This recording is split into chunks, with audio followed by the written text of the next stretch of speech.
sommes heureux de vous retrouver aujourd'hui pour garder le contact. Pas vraiment le lien, parce que le lien est difficile à garder en cette période, mais au moins le contact. Et pour partager le verset de l'Écriture qui nous a apporté cette semaine. Pour ce qui me concerne, j'ai pensé au moment où Jésus, à la fin de l'Évangile selon saint Matthieu, parle de Noé. En ces jours-là,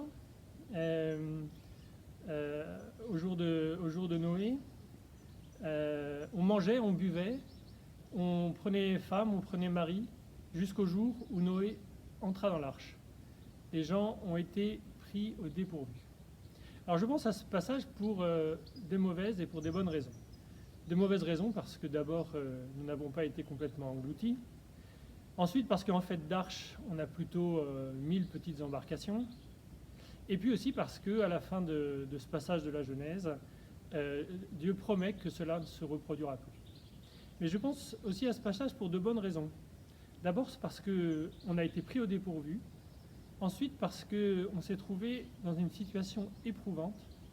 Et puis enfin, et peut-être surtout, parce que cette situation dans laquelle nous sommes nous invite éclaire notre manière de vivre jusque-là. Éclaire ce que nous faisons par habitude, ce que nous faisons par conviction et ce que nous ne devrions pas faire. Et nous nous retrouvons un peu forcés d'être dans une situation de retraite spirituelle. Alors, plutôt que de chercher comment ça pourrait être autrement, essayons d'habiter ce moment comme une sorte de retraite spirituelle.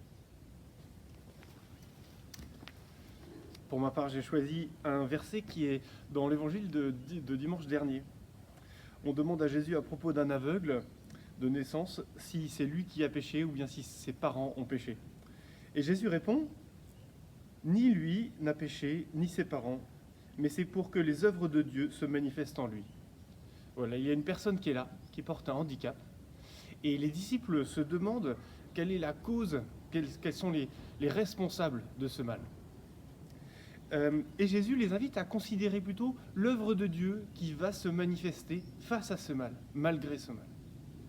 Et il me semble que cet événement est un signe d'espérance pour nous, parce que dans ce contexte d'épidémie, nous sommes parfois tentés de chercher des causes, des responsables, soit des causes et des responsables du virus lui-même, soit des causes et des responsables de l'ampleur prise par la crise. Et il me semble que cet évangile nous enseigne que nous sommes invités à regarder plutôt l'œuvre de Dieu qui se manifeste face à ce mal, qui va se manifester face à ce mal.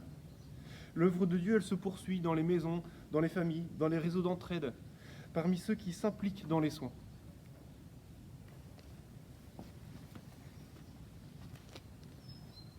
Parmi les 3 vertus théologales, foi, espérance, charité, je crois que la plus dure à définir, c'est vraiment l'espérance.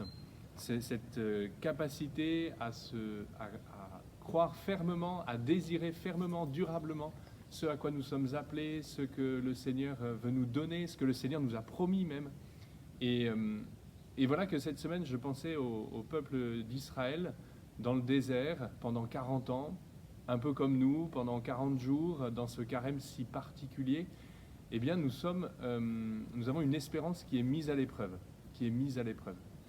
Et au chapitre 11 du Deutéronome, dans les premiers versets, il y a cette affirmation qui est dit « C'est vous qui avez fait l'expérience de Dieu. C'est vous qui avez vu ce que le Seigneur a fait dans votre vie. » Alors pour soutenir notre espérance dans ces moments, je crois qu'il est bon de se souvenir, de faire mémoire de ce que le Seigneur nous a donné dans notre vie, des grâces qu'il nous a faites, pour pouvoir demeurer aujourd'hui là où nous sommes, pour pouvoir persévérer, être nourris des promesses du Seigneur et croire fermement que la lumière percera les ténèbres.